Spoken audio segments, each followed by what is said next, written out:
Siguraduhin mo mababayaran mo lahat yan, ha? Okay. Yung kuryente, meron ng disconnection yan. Okay. Sinasabi ko sa'yo, Gwyneth, ha? Okay nga, kuya, paulit-ulit. Intindihin mo kasi. Intindi nga. Cellphone ka ng cellphone eh. Paulit-ulit eh. Ayan, no? Siguraduhin mo, ha, na mababayaran mo yan. Oo, paulit-ulit. Alam ko rin yan. Hindi mo bitawan yung cellphone. Yan na, kaya ko na to. Ingat! Ano po, Lisa? Water. Internet. Shucks, ano isa?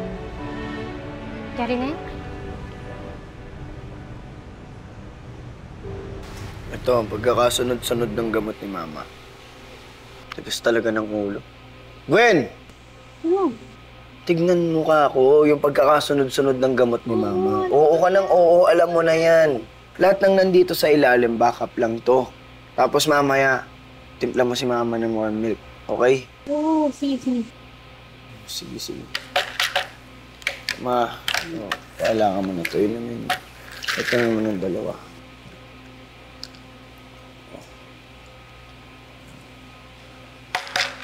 Yes.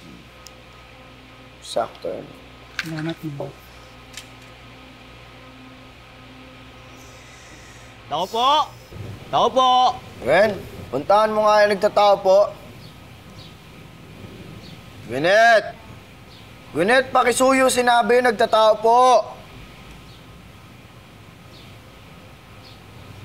Ano po yun? Ay, sir! May disconnection letter lang po kayo galing sa opisina. Kailangan ko po magputol ng kuryente nyo. Sandali ho. Bayad lang ho namin kanina. Inutos ko sa kapatid ko. Kaso wala po nagre-reflect sa system namin eh. Kailangan ko lang po talagang putulin eh. Po trabaho ko.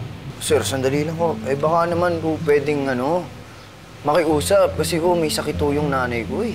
Ako, pasensya na sir. Kung pwede sa office na lang po kayo makiusap, ako kailangan ko lang talagang putulin yung kuryente nyo. Putulin ko na sir ah. Sige.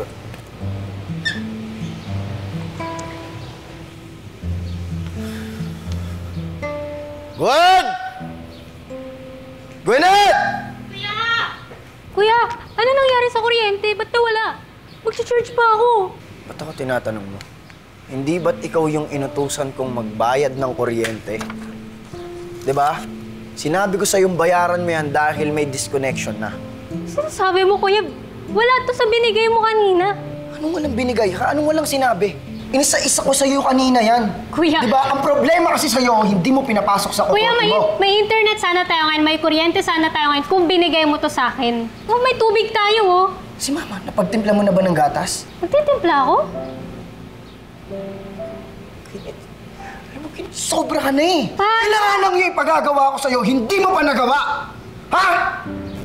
Buwis na cellphone yan. Ba't mo tinapon yan? Sa'yo ba Sino yan? ba bumili niyan? Ha? Hindi ba ako?